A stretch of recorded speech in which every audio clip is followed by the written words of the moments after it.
سورۃ الحدید کی آیت نمبر 20، اگر یہ آیت کریمہ سمجھ میں آ جائے تمام گناہوں سے جان چھوٹ جائے، کیونکہ ساری برائیوں کی جو اصل ہے وہ دنیا کی محبت ہے۔ انسان گناہ کرتا ہے موت سے، آخرت سے غافل ہو کر دنیا کی محبت میں۔ اعلموا، اے لوگو تم اچھی طرح جان لو، انما الحیات الدنیا لعب و لہو، دنیا کی زندگی تو کھیل کود ہے کہ کھیل کود میں وقت ضائع کرنے کے علاوہ کوئی چیز حاصل نہیں ہوتی۔ ایسے ہی دنیا میں دل لگانا یہ وقت کا ضیاع ہے۔ وزینۃ، اور زینت ہے، وتفاخر بینکم، آپس میں ایک دوسرے پر فخر کرنا ہے، غرور کرنا ہے، وتکاثر فی الاموال والاولاد، مال اور اولاد میں کثرت کو چاہنا ہے۔ آیت کریمہ کے اس حصے میں پوری دنیا کو بیان کر دیا گیا۔ دنیا میں ساری کوششیں مال کی کثرت کے لیے ہیں، مال کے اضافے کے لیے ہیں۔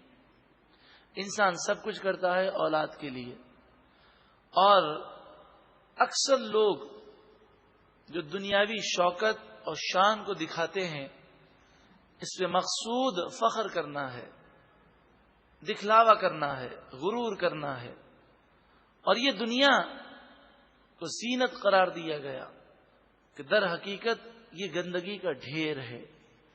اس کے اوپر خوبصورت ایک پیپر چڑھا دیا جائے، اور جو اس کی گندگی کی حقیقت کو نہ جانتا ہو، یا یوں سمجھیے کہ 3 دن کا کوئی بھوکا ہو، اس کے سامنے عالی شان گرم گرم بہترین کھانا پیش کیا جائے۔ اب آپ بتائیے وہ کھانے پر اگر ٹوٹ نہ پڑے تو یہ بہت مشکل ہے، وہ ٹوٹ پڑے گا، اسے آپ روک نہیں سکتے۔ آپ اس کے سامنے کھانا رکھ دیں اور کہیں یہ کھانا آپ کو کھانا نہیں ہے، تو وہ ہرگز نہیں رکے گا، کیونکہ وہ 3 دن کا بھوکا ہے۔ مگر ایک چیز اسے اس کھانے سے دور کر سکتی ہے۔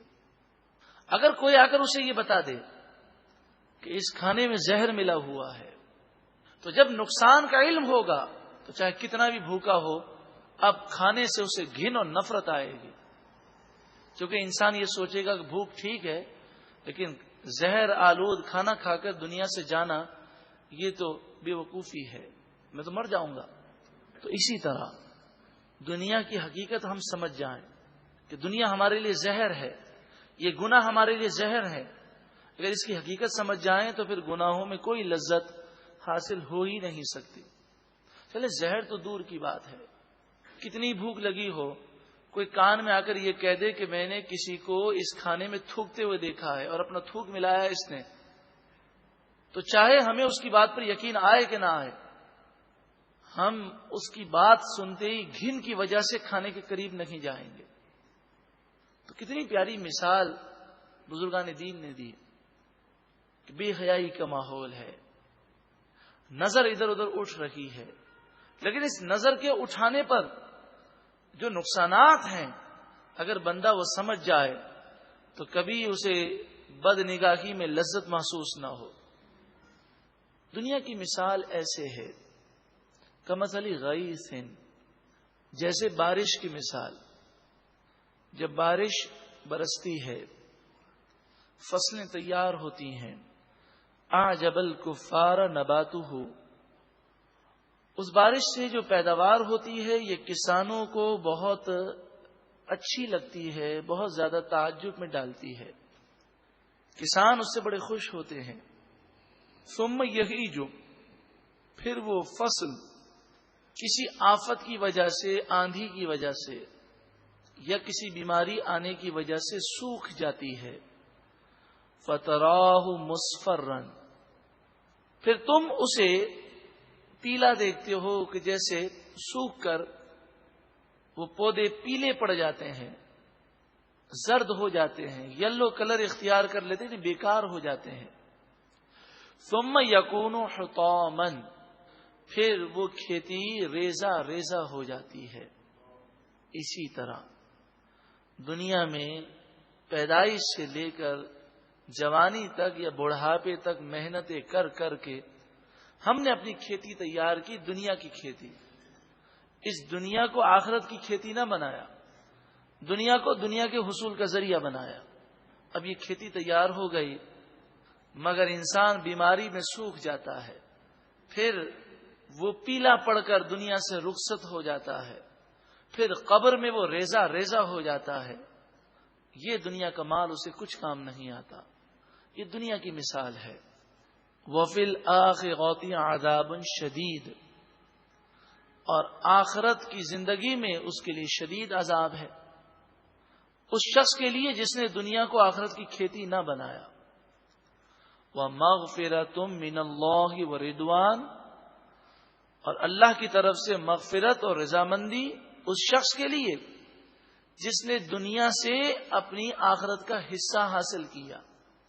مال ہے تو اللہ کی راہ میں دیا، جان ہے تو عبادات وہ کر کے اللہ کی راہ میں قربانیاں دے دے کر اس نے ہر دنیا کی چیز کو آخرت کا ذریعہ بنا لیا. جب دنیا کی مذمت کی جاتی ہے تو اس سے مراد وہ دنیا ہے جو آخرت کی یاد سے غافل کرے، لیکن وہ چیزیں جو آخرت کی یاد کا ذریعہ ہیں وہ دنیا نہیں ہے. اگر انسان اللہ کی راہ میں مال خرچ کر رہا ہے، عبادات بجا لا رہا ہے، حرام اور گناہ سے بچ رہا ہے، پاکیزہ زندگی گزار رہا ہے، تو یہی دنیا اس کے لیے آخرت کی کھیتی ہے. ورنہ دنیا کی زندگی، اس میں کوئی بہت بڑا مقام حاصل کرنا کوئی بڑا کمال نہیں ہے. وَمَا الْحَيَاةُ الدُّنْيَا إِلَّا مَتَاعُ الْغُرُورِ، دنیا کی زندگی تو صرف دھوکے کا سامان ہے. یہ تو ایک دھوکہ ہے، ایک خواب ہے کہ آنکھ کھلتے ہی سارا خواب ختم ہو جاتا ہے، یہاں آنکھ بند ہوتے ہی قبر میں جاتے ہی دنیا ایک دھوکہ محسوس ہوگی. سابقوا الی مغفرۃ من ربکم، اپنے رب کی مغفرت کی طرف دوڑو، کوشش کرو، ایسے کام کرو جس سے تمہارا رب راضی ہو جائے اور تمہارا رب تمہیں بخش دے. وہ جنت، اور جنت کے حصول کے لیے کوششیں کرو. وقت تمہارے پاس اب بہت تھوڑا رہ گیا، موت کا فرشتہ آ کر تمہاری روح کو نکال دے گا. جو وقت باقی ہے اس میں جلدی کرو. حضرت حسن بصری رضی اللہ تعالی عنہ فرماتے ہیں، لوگوں جلدی کرو. انسان کی زندگی کیا ہے؟ یہ تو سانسوں کی مالا ہے. اس سے پہلے کہ سانسوں کی مالا ٹوٹ جائے، انسان کی کیا وقت ہے؟ ایک سانس بند ہو جائے تو ختم. تو اس سے پہلے کہ تمہارے جو سانس مقرر ہیں وہ ختم ہو جائیں، اللہ کو راضی کر لو. اردوہا کعرض السماء والارض، جنت کی چوڑائی کو سمجھایا گیا کہ ساتوں زمین اور ساتوں آسمان، ان کو ورق بنایا جائے اور جوڑ دیا جائے تو ساتوں آسمانوں ساتوں زمین کو ایک سیٹ میں رکھ کر جوڑا جائے تو کس قدر لمبائی ہوگی. فرمایا جنت کی چوڑائی اس سے بھی زیادہ ہے. جب چوڑائی کا یہ عالم ہے تو لمبائی کا کیا عالم ہوگا. اردوہا، جنت کی چوڑائی، کعرض السماء والارض، جیسے آسمان اور زمین کی چوڑائی. اتنی پیاری جنت، کیا اسے چھوڑ کر دنیا کی فانی دولت کو حاصل کرنا کوئی عقل مندی کا کام ہے؟ اعدت للذین آمنوا باللہ ورسلہ، یہ جنت تیار کی گئی ان لوگوں کے لیے جو اللہ پر اور اس کے رسولوں پر ایمان لائے. ذالک فضل اللہ یؤتیہ من یشاء، یہ اللہ کا فضل ہے جسے اللہ تعالی چاہتا ہے عطا فرماتا ہے. اے مالک و مولا، تو ہمیں بھی اپنا فضل عطا فرما، ایک پاکیزہ اور ایسی زندگی جس سے تو راضی ہو جائے ویسی زندگی گزارنے کی توفیق عطا فرما. واللہ ذو الفضل العظیم، اور اللہ بہت بڑے فضل والا ہے. ما اصاب من مصیبت فی الارض ولا فی انفسکم الا فی کتاب من قبل ان نبرأها، تمہیں زمین میں یا تمہاری جان میں جو مصیبت پہنچتی ہے وہ تمہاری پیدائش سے بھی پہلے لوح محفوظ میں لکھ لی گئی۔ تمہیں جو مصیبت زمین میں پہنچے یا تمہاری جان میں پہنچے، بیماریاں وغیرہ، یہ پہنچنے سے پہلے ہی تمہاری پیدائش سے بھی پہلے لوح محفوظ میں اسے لکھ لیا گیا۔ ان ذالک علی اللہ یسیر، بے شک یہ سب کچھ اللہ پر آسان ہے۔ سوال یہ ہے کہ ہم مصیبت سے بچنے کے لیے کوششیں کرتے ہیں، اسباب بھی اختیار کرتے ہیں، اور ہمیں کوشش کرنے کی اجازت بھی ہے، خودکشی کرنے کی اجازت نہیں ہے۔ کوئی اگر وہ ٹرین کے نیچے جا کر لیٹ جائے اور کہے یہ تو لوح محفوظ میں لکھا ہوا تھا، تو اس کی بہت بڑی نادانی ہوگی۔ ہم اللہ کے بندے ہیں، اللہ کے حکم کے پابند ہیں، تو ہمیں جو حکم دیا گیا کہ اپنی جان کا تحفظ کرو، اپنے آپ کو مشکلات اور پریشانیوں سے بچانے کی کوشش کر سکتے ہو، تو وہ تو جائز ہے۔ مگر یہاں پر یہ کیوں فرمایا گیا؟ فرمایا لِكَيْ لَا تَأْسَوْا عَلَى مَا فَاتَكُمْ، یہ قاعدہ تمہیں اس لیے بتایا گیا کہ تم نے کوششیں کی، اس کے باوجود نقصان ہو گیا تو تم اس پر افسوس نہ کرو، تمہارے حوصلے پست نہ ہو، تم کہو یہ تو وہی ہوا جو تقدیر میں لکھا تھا، تاکہ تم افسوس نہ کرو جو تم سے گم ہو گیا۔ وَلَا تَفْرَحُوا بِمَا آتَاكُمْ، اور جو تمہیں اللہ نے دیا اس پر تم غرور نہ کرو، کہ تمہیں جو ملا تم یہ نہ سمجھو کہ یہ ہماری کوششوں کا نتیجہ ہے، بلکہ تم یہ کہو یہ تو اللہ کا کرم تھا کہ اس نے پہلے ہی لکھ دیا تھا تو ہمیں مل گیا۔ تو مراد یہ ہے کہ مصیبت میں صبر نصیب ہو اور اللہ کی نعمتوں کے عالم میں شکر نصیب ہو، اس کے لیے یہ تقدیر کا قاعدہ بتایا گیا کہ صبر انسان کو آ جاتا ہے جب مصیبت میں وہ یہ سوچتا ہے یہ تو تقدیر میں میری پیدائش سے پہلے لکھا تھا، تو اب اسے صبر آ جاتا ہے۔ اور جب وہ غرور سے بچنا چاہے تو سوچے میرا کیا کمال ہے، یہ تو اللہ نے لکھ دیا تھا تو مجھے ملا، تو یہ سوچے تو اس کا غرور اور تکبر دور ہو جاتا ہے۔ واللہ لا يحب کل مختال فخور، اور اللہ تعالی ہر غرور و تکبر کرنے والے، اترانے والے اور شیخی مارنے والے کو پسند نہیں فرماتا۔ الذین یبخلون، یہ وہ لوگ ہیں جو بخل کرتے ہیں، کنجوسی کرتے ہیں۔ وَيَأْمُرُونَ النَّاسَ بِالْبُخْلِ، اور لوگوں کو بھی بخل کا، کنجوسی کا حکم دیتے ہیں، مگر اب موجودہ دور میں اس کے نام چینج ہو گئے۔ مستقبل کی فکر کرو، بچت ایک اچھی چیز ہے، اپنے بچوں کے پاؤں پر کھڑے ہونے کے لیے کچھ سرمایہ جمع کرو۔ ان باتوں نے لوگوں کو کنجوس بنا دیا۔ وہ غریب کو جاننے کے باوجود بھی، اور اس بات پر یقین بھی ہوتا ہے کہ سچا آدمی ہے، ذاتی طور پر اس خاندانی آدمی کو جانتے بھی ہیں، لیکن پھر بھی غریب ایڑیاں رگڑ رہا ہوتا ہے، علاج کے لیے رقم نہیں ہے، مگر انسان اپنے مستقبل کو روشن کرنے کی خاطر مال خرچ کرنے کو تیار نہیں ہوتا۔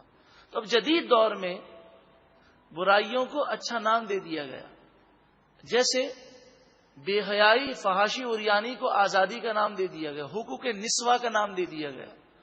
جی عورتوں کی ترقی، تو کیا اسلام سے بڑھ کر کسی نے عورتوں کی ترقی میں دلچسپی لی ہے؟ کیا خلفائے راشدین کے دور سے بڑھ کر عورتیں کسی اور دور میں ترقی یافتہ تھیں؟ لیکن اس دور میں جب پردے کا ماحول تھا تو حقیقت میں عورتوں کے حقوق کا تحفظ اسی ماحول میں ہو سکتا ہے، مگر یہ کہیں کہ بھائی بے حیائی پھیلاؤ تو لوگ ان کو مار کے نکال دیں گے، تو اس لیے انہوں نے ان کے نام اچھے رکھ دیے۔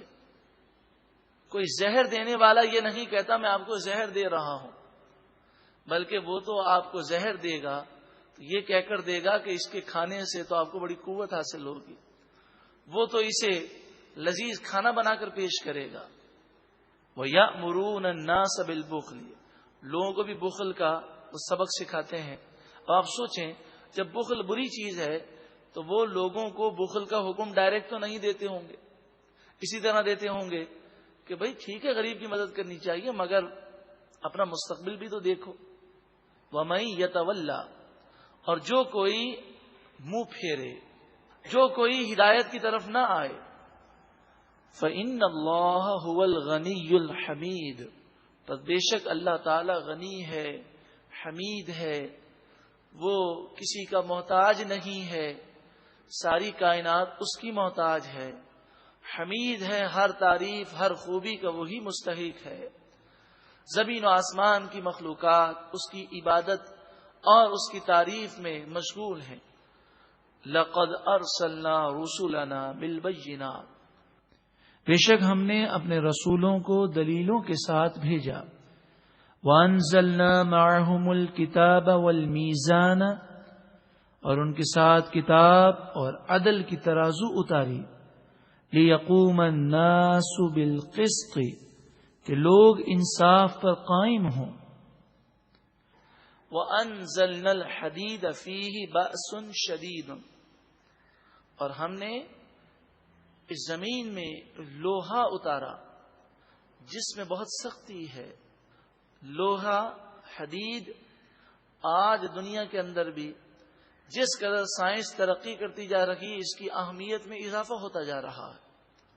وَمَنَافِعُ لِلنَّاسِ, زمین کے اندر کچھ دھاتیں ایسی ہیں جن میں سختی نہیں ہے, وہ بھربھری ہیں, کچھ لکوڈ ہیں, لیکن اللہ تعالیٰ نے لوہے میں سختی پیدا کی. آج کل کے دور میں اس سے فولاد بنایا جاتا ہے, جسے عرف میں بھی اسٹیل بھی کہتے ہیں, جو زنگ لگنے سے محفوظ ہوتا ہے. بعض ایسے اسٹیل آتے ہیں کہ جس میں 200 سال کی گارنٹی ہوتی ہے, اس سے پھر عمارتیں بنائی جاتی ہیں, وہ عمارتیں بہت مضبوط بنتی ہیں. آج دنیا کے کسی بھی ملک میں چلے جائیں, بڑی سے بڑی عمارت وہ اگر آج قائم ہے تو وہ لوہا اس کے اندر ضرور شامل ہے. وَمَنَافِعُ لِلنَّاسِ, لوگوں کے لیے اس میں منافع ہیں. وَلِيَعْلَمَ اللَّهُ مَن يَنصُرُهُ وَرُسُلَهُ بِالْغَيْبِ, یہ ساری باتیں اس لیے ہیں تاکہ اللہ تعالیٰ ظاہر فرمائے کہ کون اس کے دین کی مدد کرتا ہے اور کون اس کے رسولوں کی مدد کرتا ہے. بالغیب, بن دیکھے, عذاب کے آنے سے پہلے وہ ہدایت یافتہ ہو جاتا ہے. ان اللہ قوی عزیز, بے شک اللہ تعالی قوی ہے, طاقتور ہے, عزیز ہے, غالب ہے. سورۃ الحدید کی آیت نمبر 20. اگر یہ آیت کریمہ سمجھ میں آ جائے تمام گناہوں سے جان چھوٹ جائے, کیونکہ ساری برائیوں کی جو اصل ہے وہ دنیا کی محبت ہے. انسان گناہ کرتا ہے موت سے, آخرت سے غافل ہو کر دنیا کی محبت میں. اعلموا, اے لوگو تم اچھی طرح جان لو, انما الحیات الدنیا لعب و لہو, دنیا کی زندگی تو کھیل کود ہے.